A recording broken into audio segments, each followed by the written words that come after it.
Evening and welcome to Tucker Carlson Tonight. Happy Columbus Day. Remember Columbus Day? That's the day that we celebrate the discovery of the New World by Christopher Columbus and all that happened after, which was the creation of the freest and most humane society in the history of man. We're still celebrating it.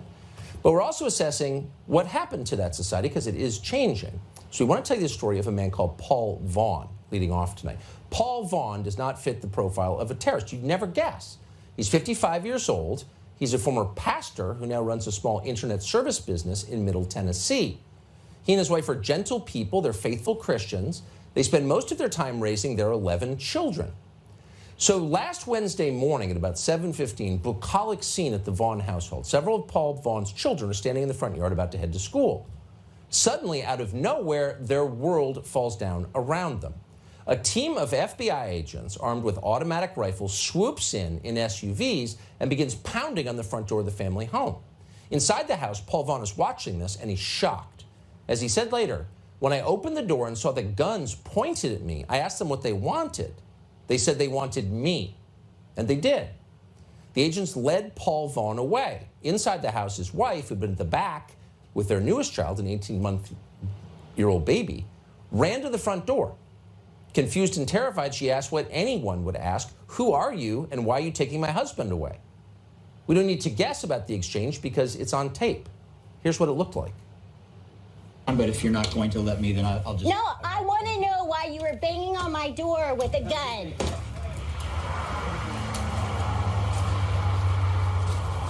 Good, man. Hey, let's go back to that. You're not going to tell me anything? No, we're not.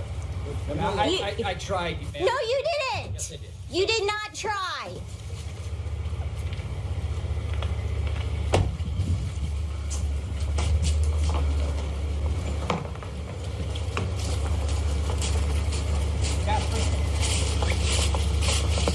This is not acceptable.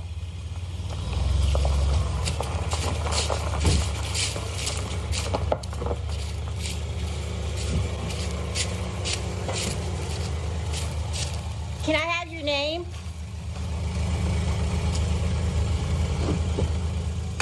You're not going to give me your name? You're not going to give me any information? I want to know why you were banging on my... Body armor, little watch caps, automatic weapons held at the ready, taking off with her husband. Why are you taking him? Who are you? She asks. But of course, they completely ignore her. No, we're not going to answer. We tried when they didn't. They don't have to answer, because when your husband is a domestic terrorist, the government doesn't owe you an answer to the most basic questions. So Paul Vaughn, we now learn, is a terrorist. But what did he do? You may be wondering that by this point. Well, as the Department of Justice explained later in a statement, Paul Vaughn opposes abortion. And not just in a quiet, personal way. That would be bad enough. But Paul Vaughn is outspoken about his views on abortion. He still believes, being 55, this is a free country with a Bill of Rights that allows you the freedom to say what you want and even have protests on behalf of your ideas. He believes that was the freedom that built this country. So a year and a half ago, in March of 2021, Vaughn and 10 volunteers from a Christian pro-life group in Tennessee staged a protest at an abortion clinic in Mount Juliet. Now, we don't need to speculate about what happened next, and that's a good thing for Paul Vaughn. It was broadcast live on Facebook by one of the volunteers. That would be 73-year-old Chester Gallagher. So you live in the United States and you watch nightly the chaos in your city. Buildings burning, people being pushed in front of subway trains, people getting knocked in the face on the street for no reason, carjackings, murders, up in every city in America. So you look at that and you think, is that really it? That's why armed FBI agents with automatic rifles Paul Vaughn's home last Wednesday because of that? Because more than a year ago, a group of Christians, many of them elderly, sang hymns? Yeah, that's it. That's what he did wrong. Now, we should note that we only have this video evidence because of the hard work of Maya Cathell at Town Hall, which broke this story. God bless. Without this documentary evidence, without this video, you might be tempted to believe the Biden administration when it tells you that Paul Vaughn, quote, used force and physical obstruction to injure, intimidate, and interfere with employees of the abortion clinic. But he didn't. He didn't use physical force. He sang hymns. But for doing that, Joe Biden's Department of Justice now tells us Paul Vaughn deserves to spend 11 years in prison. 11 years. Vaughn's, quote, co-conspirators from that day in March of 2021, meaning other pro-life activists, are also facing long prison sentences. This group would include 87-year-old Eva Edel. Now, if that name sounds familiar to you, it's because she is something of a celebrity in Christian circles, pro-life circles. And that's because she survived a Yugoslav concentration camp before escaping to this country, where she spent decades advocating against abortion. She has seen firsthand what happens when government denies the essential humanity of a person. In this picture, you can see her sitting in front of an abortion clinic as a police officer towers over her. Within seconds, 2 officers are shoving this 87-year-old into the back of a car. Now, again, contrast this with the country you watch every night on television, or the one you experience if you live in a city, or people are afraid to go to the grocery store, where Wendy's burned down in the name of civil rights and no one does a thing about it. Watch how they're treated. Same thing happened to 58-year-old Heather Idoni back in March of 2021. It took a whole team of police officers to remove her. Really, you wonder why. How dangerous does she look? Then there was 57-year-old evangelist Calvin John Zastro. He was also arrested that day in March. Here's a video he shot discussing it. When we have national revival, this is what every abortion clinic's going to look like. Right here, a field of rubble. Not through violence, through peace, but through God bringing the high places down. So let's go show up in front of those high places, trust Him, rescue, preach, sing, pray, and see this happen to the rest of them. Now, you may not share his views. Maybe you do, maybe you don't. But be as honest as you can with yourself. Does that guy look dangerous? And if so, compared to what? There are a lot of dangerous people wandering around completely unimpeded. In fact, they're celebrated by this administration. Is that guy a dangerous person? Of course he's not. He's a Christian. Maybe you're not a Christian. Maybe you're pro-choice. But even if you are not, if you're being completely honest, going to conclude that that guy poses a threat to you or this country, because he doesn't. And now there's his daughter, who's 24 years old, Eva Darlene Zastro. She was also apprehended at the clinic with her father. Here's her violent manifesto.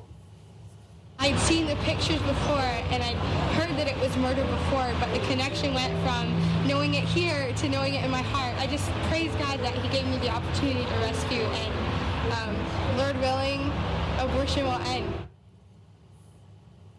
So imagine sitting back at Department of Justice headquarters, assessing that video and saying to yourself, you know what? They need an armed FBI raid.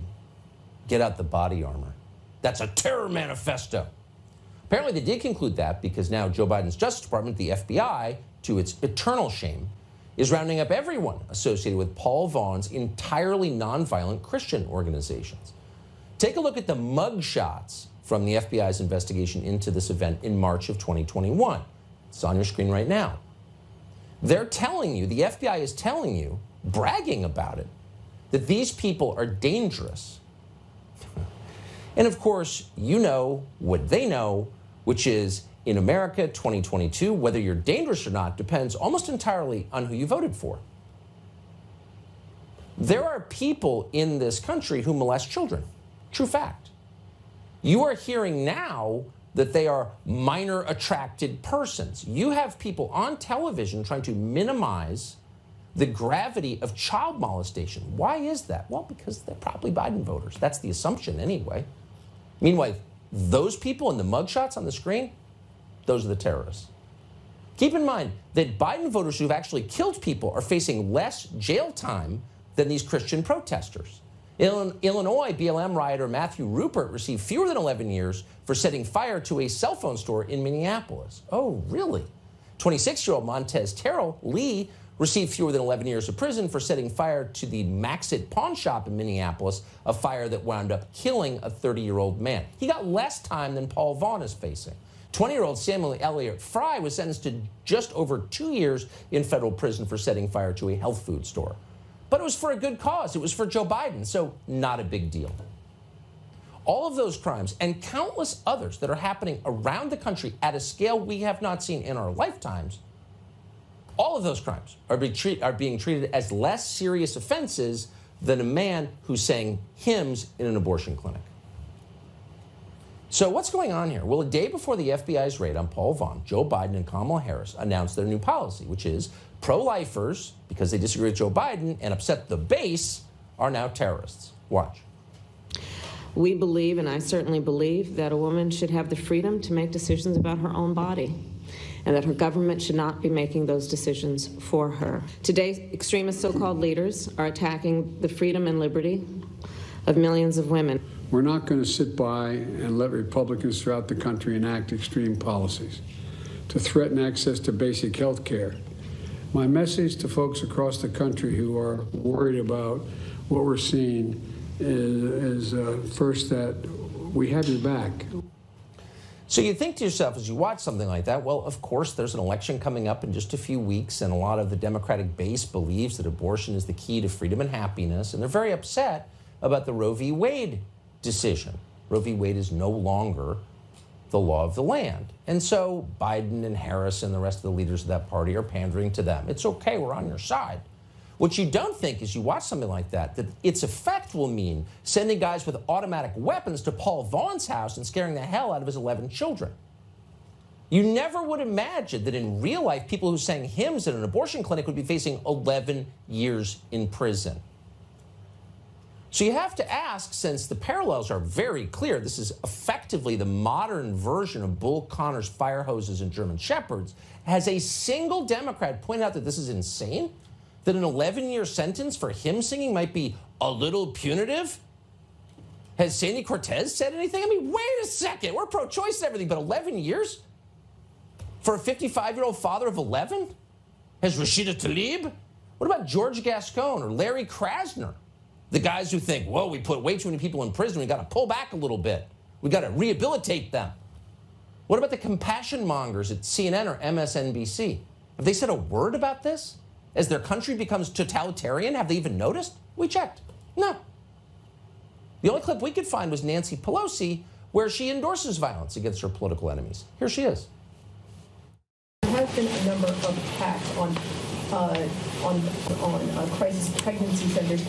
Republicans are going after Democrats for not saying anything, and they're saying that your rhetoric is contributing to these attacks on these crisis pregnancy centers. Well, let me just say this. A woman has a right to choose, to live up to her responsibility. It's up to her doctor, her family, her husband, her significant other, and her God. I'm a very Catholic person, and I believe in every woman's right to make her own decisions. First of all, you're not a Catholic. I mean, this is ridiculous. Let's stop pretending. Second, you don't believe at all in the right to choose. You applauded as nurses got fired because they didn't want to take the mandatory vax because they didn't want to hurt their own fertility. They wanted to have children maybe someday. And you thought that was great. So it wasn't their body, their choice. You're a liar and a fraud. You're not a Christian. Be quiet. But what's really stunning is nobody, the people who've lectured us for years, the criminal justice system is just too mean, that MS-13 are children of God. They don't have a problem with this at all. The people who claim to hate mass incarceration, it turns out are strongly for the mass incarceration of anyone who disagrees with them. And they're doing it. As Julie Kelly has reported relentlessly, judges have sentenced dozens of January 6 defendants to months in prison followed by probation. Why? Oh, because they entered a public building as police officers stood by, lifted the ropes for them. What was that about, by the way? Don't ask, shut up. They belong in jail. As of this week, dozens of January 6 defendants are still being held in pretrial detention. No one notices. Where's the Republican Party on that? Nowhere. At the same time, the FBI has made 0 arrests, none, to protect pro-lifers from actual violence, not hymn singing, firebombing.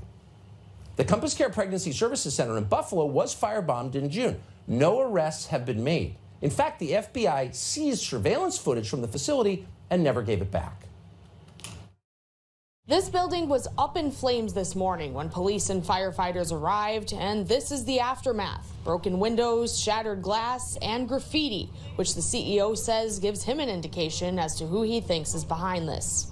We're able to serve 25. CEO Jim Hardin says this didn't come as a complete shock.